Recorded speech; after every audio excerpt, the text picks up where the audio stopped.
Hello, isang magandang umaga, hapon, gabi sa inyo lahat sa patuloy pong nakikinig at sumusubaybay itong aming stasyong ito. Ito ang EGMI Online Music Radio. Yes.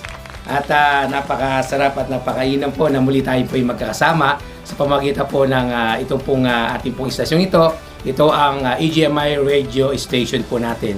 At papauna na po ako sa inyo mga kaprox, mga kasister, na talagang nadadagdagan pa ang aming pong subscriber at moving I think 25,000 na po pataas na napapunta na po ron at I believe na tataas pa at mas madadami pa ang ating po mga subscriber dahil po yan sa inyo mga kaprox, mga kasister na talagang nagsusupport sa aming pong istasyong ito. At kami naman po dito po ay especially po ako po ay nagagalak po na kayo po ay lagi namin nakakasama. Hindi nga lang physical but sa ganitong kaparaanan ay nakakapaghatid kami ng kaunti pong tulong na inyo pong mapapakinggan at maunawaan sa mga bagay na kung ano yung ginagawa natin sa loob ng simbahan at kapag ikaw ay lumabas ng simbahan. Uli, ito po ay pagpapaalala, hindi po ito panghuhusga ng aming pong ginagawa. Ito yung pagpapaalala bilang ikaw ay Kristiyano na. Yan. So, maraming po salamat sa inyo, sa lahat po ng mga churches na mga sumusuport at na nagbibigay ng thumbs up at na nagbibigay ng magandang mga mensahe sa amin na patuloy na gawin ang mga ganitong topics at maging yung pong aming pong ginagawa, yung pong ina-upload po namin yung pong EGMI Music. Ngayon nga po mga kaprox ay meron po kaming bago doon, yung luwalhatiin ka. Naku po, napakaganda po mensahe po nyon. At pwede nyo pong gamitin sa worship song. At talaga naman pong dapat lamang po na luwalhatiin natin ang Diyos. Siya lamang po talagang dapat nating luwalhatiin. Wala nang iba. Okay? So, ayun nga po, ito pong lingkod na si Prox Bench. Ayan po. Ayan, no? Pangalan po. Lagi na po lumalabas. So, yun nga po, ay salamat po sa lahat po ng nagbibigay ng mensahe at nagbibigay din po ng encourage na lagi pong nating gawin to at patuloy namin pong gagawin to sapagkat ito po yung nais po naming ipaalala sa inyo mga kaprox na tayo po sa mundong ito ay tayo po ay dadaan lamang. Dapat pag dumaan tayo may pakinabang sa ating Panginoon. No? Lahat naman po tayo ay naghahangad ng enjoyment o mag-enjoy sa labas. Okay lang po yan. Wala po akong pwedeng sabihin dyan. Dahil ang deserve naman po natin na talaga po mag-enjoy din po ang ating pong sarili. Pero tandaan po natin na alam niyo naman po kung ano yung limitasyon bilang isang Kristiyano. Diba? Kahit ikaw ay musician, kahit ikaw ay nakikinig sa mga worldly song, alam mo kung ano yung nararapat na pakinggan mo. Okay? So, wala po tayong pag-uusapan doon dahil tayo naman po ay nabubuhay sa mundong ito upang magkaroon din ng kasiyahan sa ating physical. But, pagdating sa spiritual, kailangan focus tayo kay Lord. Siya lang, di ba? So, yun, mga ka-prox, nagpapaalala lang po yun. At hindi po yun ang topic natin. Hindi po yun ang topic natin. Ang topic po natin ngayon ay, nasabi natin na ito ay sa mga tao na mapanghusga ba? Yung laging taas ang kilay, yung bang sinasabi na, sino ka? Yan, yung mga ganun salita. Ano ka? Yan, ganun, no? So, ang topic po natin na tatawagin ay, huwag kang manghusga. Don't judge mental. Basta huwag kang manghusga. Bahala na po kayo, diretso yun. Kung diretso yun po natin, huwag kang manghusga ng iyong kapwa. Parang ganun po. So, ngayon po, mga kaprox, ay bakit po dapat tayo daw ay huwag daw manghusga? Of course, di ba? Saan pa tayo nagsimula? Di ba nagsimula tayo sa wala rin naman? Dahil sa example natin sa music, no? Nagsimula ka sa wala, pero nag-aral ka, nagkaroon ka ng knowledge. Nagkaroon ka ng wisdom, at nagkaroon ka ng mas more pa sa kaalaman ng musika. So ngayon, kapag ikaw ay dumaan sa ganun, alam mo, empty ka. Alam mo sa sarili mo na hindi ka talaga dumating sa punto na pumasok ka sa music, ay nagkaroon ka na ng galing o sabihin yung talento. Tandaan po natin yung mga talento na meron tayo ngayon ay iyan, pinagkakaloob lang naman pinagkakaloob yan sa atin ng Diyos. Kaya wag mo ring pagkadamot. Pagkadamot. Ibig sabihin, kung ikaw ay may kaalaman, anumang instrumento hawak mo, drum, keyboard, bass, or guitar, mag-share ka. Share mo sa loob ng simbahan mo, di ba? Or wag mong i-underestimate yung mga bago na sasabihin mo, ano ba naman yan? Hindi makuha. Eh di turuan mo. Ano ba naman yan? Hindi pinapapakinggan. Maaaring pwede ka magsalita ng way na hindi naman sila masasaktan. Pero kung ikaw ay leader, pwede ka magsalita. Pero kung nakita mo naman na alam mo sa sarili mo na hindi sila nag-aaral, pwede kang magsalita. Pero kung sasabihin mo na lang na hindi makuha, parang ina-underestimate mo na sila, hindi mo na tinuturo sa kanila, iba na yon. Panghuhusga na yon. Wrong move. So, ibig sabihin, kung nakita mo naman na wala pa siyang ganong kaalaman, turuan mo. Basic, turuan mo. Ngayon, siya na yung magdi-develop. Dapat siya na yung mag-develop. Hindi mo pwedeng i-push na ganito gawin mo. Ibigay mo lang kung ano yung nalalaman mo at dapat siya na rin mismo ang makadiscover sa kanyang talento. Ngayon, siyempre, gusto niya matuto, mag-search siya, mag-aral siya, maglaan siya ng oras. Sa oras na yon, magpa-practice ako kahit walang magtuturo. Of course, wala na tayong dadahilan. May YouTube, may mga libro, may mga tao dyan na talagang open sila na magturo. At wag yun sabihin natin, sa kanila lang yan, wala ako dyan. Paano kung sabihin ng Panginoon, dito ka tinatawag? Tapos ngayon, sasabihin mo, ginadjudge ako ng leader ko. Ikaw rin na may problema. So, dapat tayo, mga baguhan sa music, ay alamin pa natin kung ano yung mga dapat nating malaman, especially kung ano yung ibibigay sa iyo ni Lord na talento. Marami yan. Pipitas ka lang. Kuha ka lang dyan. Kuha. Ngayon, aralin mo. Hindi yung pag kinuha mo, okay na, itatago mo lang, ikikip mo lang, tatago mo lang. Hindi ganun. Walang ganun, no? Marami din ang mga nag-aaral para matuto. Ganun din tayo. Kaya wag din nating abusuhin yung mga leaders natin na porque sila ay marunong, tuturo lang sa iyo, ikaw naman pabebi ka na lang, ganito lang alam ko. No. Kailangan mag-search ka rin. So, para iwas din sa pagiging tukso ng pagiging husgahan. No. Pero I believe naman sa mga ibang churches naman wala namang ganun. Tinuturo. Pero walang pag-usap. Pero kung ikaw ay nasa worldly, ikaw ay natugtog sa mga worldly, nako, yari ka. Ibig sabihin, pwede ka nilang tanggalin, alisin. Ano ba naman yan? Ang pangit ng tugtog, ang pangit ng boses. Ganyan ang katindi sa worldly. Talagang papahiyain ka. Pero sa Panginoon, hindi i-challenge ka lang na para ka matuto. Hindi para husgahan ka. Okay? So, tandaan natin, mga baguhan, mga bago sa music, wag mo naman tayong ma-hurt. Huwag tayong masaktan. Yung mga leader na yan, dumaan din yan sa pagiging hurt. Nasaktan din yan. Pero naman, mga leader naman, huwag naman pong, kung ano yung naranasan mo, huwag mo na paranas sa kanila. Ituro mo lang yung tama. Para sa paghihiwalay ninyo, or dumating punto na kailangan nyo maghiwalay, ay maganda yung na-input mo sa kanya. Maganda yung naibigay mo na-share mo sa kanya. Maganda yung naituro mo. At maalala kanya, ay, si Prox Benz ang nagturo sa akin. Ang galing, ang saya. Diba? Hindi yung, ay, si Prox Benz, wala yun. Hindi nagturo. Hinusgahan pa nga ako Diba? Huwag ganon na mga leaders na. At wag naman din sa mga ganito, sa mga pastors na parang wag naman magalit ang ibang mga pastors at ito po na by experience ko na po sa ilang taon ko na rin pong tumatakbo bilang isang Kristiyano. Ay marami din ako nakikita mga pastors na parang nagkakaroon sila ng mga favoritism sa mga musician. Pagka gusto nila yung taong yun ang hawak, pero wala namang ganong kaalaman, di ba? May ganun. Alam ko yan kung sino ka. Joke lang. No, hindi. Ibig sabihin, wag tayong maging one-sided. Tignan din natin iba, baka yung iba nyo na wala ngang kakayanan, pero magaling siya magdala. Magaling siya mag-input ng tao. Of course, kailangan natin ng salita ng Diyos. Kailangan natin, hindi lang skilled. Wrong. Mali po yun. Kailangan natin kumain o mag-feed tayo ng salita ng Diyos. Hindi yung pwede natin sabihin sa kanila na tutugtog na lang ako. O pag walang tumuktok, bahala kayo. No, hindi ganoon ha. Huwag ganoon mga leaders. At huwag din ganoon sa ating mga pastors na huwag maging focus diyan na siya kasi marunong sa maraming alam doon ako. Hindi ha. Ngayon, pagka wala yung leaders na yon, ano gagawin? Kukuha ng iba kasi para lang mapapuno yung music. Hindi ganoon.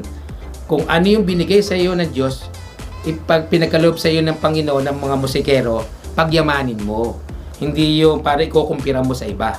No, at walang favoritism dapat, mga pastors. Ngayon, kung nagkamali si leader, sabihan mo. Kung nagkamali yung iba nating mga miyembro na sa music, sabihan mo. Wag po nating gawing baby. Baka kasi umalis sayang naman ang talento. Hindi ganoon ha. Mali yung attitude po natin ganoon. No, at wag naman po uling magalit yung mga pastors. Akin naman po ito sinasabi dahil ito po experience ko sa mahabang panahon ko sa music. No, at hindi ko naman po sinasabi na kayabangan ang aking sinasabi, kundi experience po to para po makalaman po sa lahat. So, yun nga po mga kaproks, hindi lang po sa music, especially tayo naman, pag tayo lumabas tayo. Sa loob, parang hindi ka naman nag-ihusga, mabait kang tao, hindi ka nagsasama ng isip ng sama sa mga iba mong kamiyembro, pero pagdating sa labas, nandun na, nasabihin mo, si ate hindi marunong maghugas ng pinggan, si bunso hindi naman nag-asikaso rito. Sabihan mo. Huwag mong i-degrade sila na parang wala silang alam. Ituro mo. Especially sa mga kasama natin, mga kasalamuhan natin, mga hindi pa mananampalataya. Kapag ka naghusga yung hindi mananampalataya, susunod ka rin. Bakit? Uso ba? Uso yun dahil social media? No. Wrong. Kasi kung ano yung nasa loob mo sa simbahan, dapat dinadala mo rin sa labas para ikaw yung nag-shine. Ikaw ang nakikita doon sa 10 tao na nandoon, ikaw yung nagniningning. Bakit? Kakaiba ka. Hindi ka nanghuhusga. Tama? Diba? Walang husgahan. Walang sasabihin naman, hindi mo ako nanghuhusga Hindi mo inuhusga, pero tinitira mo naman siya. No, sa social media. Walang ganon. Walang ganon. At kapag nakatalikod siya, kung ano sasabihin mo, walang ganon. Wala ako sa simbahan Hindi Hindi natin pinag-uusapan dito kung nasa loob ka o nasa labas ka. Ang pinag-uusapan dito, huwag kang manghusga ng kapwa mo. Kapwa yan. Kung nasa loob ka ng simbahan, kapatid mo. Of course, pwede mo naman sabihin kapatid yung nasa labas dahil kahit hindi sila mananampalataya, kapatid natin sila. Diba? Kapatid natin. Bakit? Saan ka ba galing? Nung una ka, hindi ka nakakilala. Diba? Una mong naging sabihin yung relihiyon mo. Diba? Namulat ka nga So, kapatid mo pa rin sila. Nga lang, nauna ka nga lang na mas nakilala mo yung tunay na si Kristo. Na dapat natin siyang tunay lang nasasambahin. Pero, dapat hindi ganun. Huwag kang manghusga. Mali yan, mga kaproks, mga kasister. Dahil, ang gusto ng Panginoon, maging fair tayo sa lahat. Ngayon, kung may mali isa, edi, pag-pray mo. Kung hindi mo kayang sabihin sa kanya na by salita, ipag-pray mo na lang sa Lord. Dahil ang Lord naman, isang hahawa at kikilos doon. Kahit sa kapatid mo, kahit sa mga magulang mo, especially sa magulang mo, bakit magrereklamo ka dahil hindi ako nakatapos sa pag-aaral, bakit na mahirap kami, hindi sila nagsikap, panghuhusga yun. Kung hindi ka lumabas sa kanya sa sinapupunan ng nanay mo, hindi ka naman magiging tao, di ba? Pasalamat ka nga nabigyan ka ng buhay, di ba? Hindi yung lumaki akong ganito, mahirap ako, ganito na lang ba? Kaya kinamumuhian mo yung magulang mo? Wrong. Panghusga. Sa magulang, sa kapatid, sa mga kaibigan, iwasan po natin manghusga sa ating kapwa, sa ating magulang. No, dahil sila man ay minsan nangyari sa kanila at natuto sila. At ganoon din po tayo, mga kaproks. Dapat po nating isipin na tayo po sa mundong ito ay dadaan lamang at pagdaan natin, ayusin mo na yung pagdaan mo. Huwag ka nang lumingon. Diretso, straight to the point ka. No. Kasi alam mo na si Kristo, alam mo na ang ating Panginoon. Kung nasa loob ka ng simbahan, okay, holy ka. Bakit pagdating sa labas, hindi pwedeng hindi maging holy? Pwede naman. Pero huwag ka naman masyadong OA. Salitang OA, ha? Huwag masyadong OA. The way lang, pagkilos, pagsasalita, at una, huwag kang manghusga. That's it. Yun lang, di ba? Pagpapaalala lang po ito ating pinag-uusapan ay kahit ako man ay hindi rin ako perfecto. Minsan naiisip ko na nasasabihan ko yung sa isip ko, sa isip ko yung aking kapwa. Pero basically mabilis mag-respond. Ay, sorry po Lord, mali po yung ginawa ko. Doon po tayo. Mag-ingi ka sorry agad. Or kung nahusgahan mo yung taong yon na physical na talaga nasabihan mo, mangingi ka ng sorry. Malaki bang kabawasan nyo sa pagkatao mo na humingi ng sorry? Di ba? Mas malaki nga yun na i-release mo yung paghingi mo ng patawad dahil makakatulog ka ng maayos. Yun.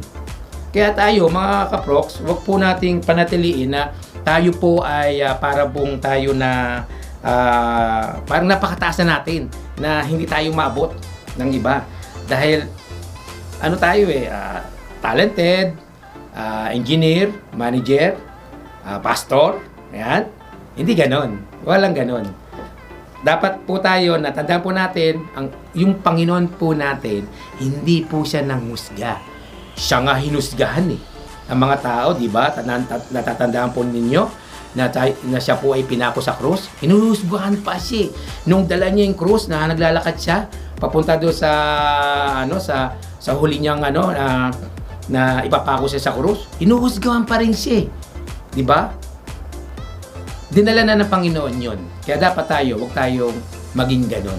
Tayo manghusga, dahil ang panghuhusga ay baka bumalik lang sa'yo ang panghuhusga. So, tandaan po natin mga kaproks, ang ating pong ginagawang ito ay pagpapaalala. Kaya po kung may tinamaan, sorry, pero katotohanan lamang po yun. Yun pong aking po sinasabi rito. Ulitin ko, hindi po ako perfecto. Baka ikaw, perfecto ka. Joke lang ka. So, yun po mga kaproks. At ito po yung verse na nais ko pong ipaabot sa inyo, iparating. Dito po sa Matthew 7, Mateo 7, 1, 2, and 3. Yan. Sabi nga rito, makinig po. Huwag kayong humatol nang kayo'y di hatulan. Sapagkat hahatulan kayo ng Diyos ayon sa paghatol ninyo sa iba. At susukating kayo ayon sa panukat na ginamit ninyo sa iba. Ito ang verse 3. Bakit mo pinapansin ang puwing ng mata ng iyong kapatid? Listen. Ngunit hindi mo naman pinapansin ang trosong nasa iyong mata. Yung troso, yung kasalanan mo. Yung bahid mo, yung dumi mo. No.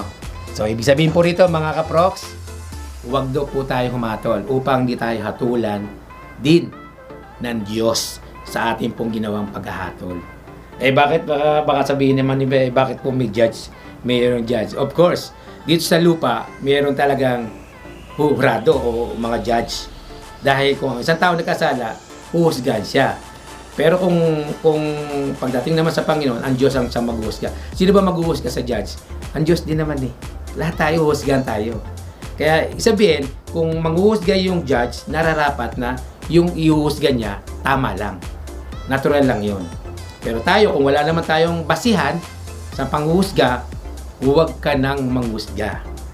Kasi baka ikaw mismo, mayroon kang puwing sa mata na hindi mo napapansin, or kasalanan, o ginawa mong kasalanan, ay bubuwelta lang sa iyo. Hindi maganda, mga kaproks. Yan po ang ating pong verse for today. Ayun. So, ito po naman ang ating pong quote for today. Ang ganda. Quote for today po natin. Tama rin po sa sinabi ko kanina. Ito po, makinig Huwag kang manghusga ng kapwa mo. Yan. Dahil ultimong sarili mo, hindi ka perfecto. Diba? Boom! Diba?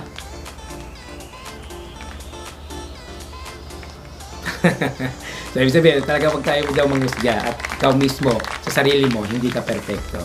Hindi ako perfecto, hindi ka perfecto. Okay, salamat po sa lahat po ng patuloy pong muli na sumusubaybay sa aming pong mga topics na ito. Ay marami pong salamat at patuloy naman po kayo sumubaybay, makinig ng aming pong mga ina-upload na song doon po sa ika-4 na album po namin. Yung po yung Kaluwalhatian na album, 4th album na po yon. At sana po ay patuloy na madagdagan pa dahil on process pa po yung iba. At marami po salamat sa lahat po sa EGMI family dito po sa KSA. Marami po salamat. Ang TGSLOH, marami po salamat. Ang TGM Isaya, marami po salamat. At maging sa mga EGMI sa Pilipinas, napakarami na po kayo. Hindi ko na po kayo kayang sabihin. Marami pong salamat with Bishop Paul Lulu. Marami po salamat sa inyong pag-support at sa mga kabataan po dyan na magaganap po sa June 12, June 12, 13, 14, 3 days po yon na youth camp. Yan. Patuloy po rin pag-encourage na kung sino po nais pong sumama or maki-join ay mag-tap lang po kayo sa amin or sa mga nakakapanood nito ay libre po to. Libre na po para lang po kayo makasama po namin. Yan. So, sa lahat po ng mga sumusubaybay na mga music, EGMI music po namin, yung EGMI music, EGMI Love Music, EGMI Rap Music, at saka yung po yung podcast po namin, ay maraming po salamat sa mga nagsusupport po sa inyo at sumusubaybay. Talaga pong nakakainam po na kami po ay patuloy na gumawa ng mga topics at mag-create ng mga awitin para sa ating Panginoon. Napakainam po na napapakinggan niyo po at nagagamit niyo po sa simbahan. Maraming po salamat sa mga gumagamit po ng aming pong song. Gamitin niyo po kahit anong gusto niyo pong gamitin. At i-type niyo lang po yung pong aming pong mga songs at lalabas na po yan sa Ultimate Guitar, sa Spotify, ano pa ba? Sa mga ibang platform po. Nakalimutan ko lang po yung iba. But yun nga po, ay i-type nyo lang po ang title at saka kung sino kumanta, lalabas na po yan. May lyrics na po at may chords na po siya. Diba? High-tech. High-tech na yan dahil dati noon, yung panahon namin, wala eh. Talagang bibili ka pa ng parang comics ba yun? Parang yung magazine lang para lang makasunod kami sa kanta at sa chords. Pero ngayon, high-tech na. Mapapakinggan nyo pa sa YouTube yung tamang tono at pagtugtog. Ayun, maraming po salamat sa inyo mga kaproks, mga kasis. At sana po meron po itong idulot na sa inyo na magandang aral sapagkat ito pong aming pong ginagawang ito ay patuloy lamang po gagawin po namin dahil ito po yung nararapat na amin pong pwedeng gawin. Ibalik sa inyo yung pong ipagpapaalala sa mga taong mga Kristiyano na. At especially sa mga papasok ng mga bagong mga Kristiyano o baguhan mga Kristiyano ay makinig po kayo sa ating pong mga pastors at mga leaders. Sila po ay nasa tama pong desisyon. At ang ibig sabihin ay dadalhin kayo sa tamang gagawin sa iyong buhay. Like sa music, like sa spiritual mo, ay nandiyan po sila para mag-guide po sa inyo at sa atin. At maraming po salamat. At si Prox Mervin nga po ay I think siguro po ngayong makakasama po siya ngayong week na to sa aming pong radio station. At kakausapin ko po siya kung libre na po siya. Talagang napakarami na siyang utang. Utang dito sa topic na to. No? Ako naman po anytime po ay patuloy na magsaserve po sa inyo at maglilingkod sa pamagitan po ng mga topics na to at maging papagawa ng mga awitin. At yun nga po, ang inyong pong lingkod ay isa pong composer, singer, at arranger na rin po. Kaya talagang sabi ko, basta kay Lord, gagawin ko lahat para po sa kanyang kapurihan lamang at para po sa inyo mga kaprox assistant. Yun nga po, ay maraming po salamat muli sa inyo, sa mga lahat mong subscriber po namin na tumataas, growing up. Ay maraming pong salamat po sa inyong lahat.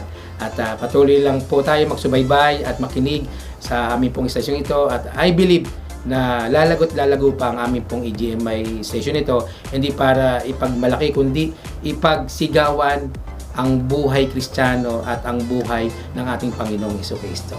Yun lamang po ang aming pong goal. At makatulong din po sa inyo sa mga susunod na panahon. Yun po. Kaya mga kapatid, mga kaprox, mga kasister, maraming salamat.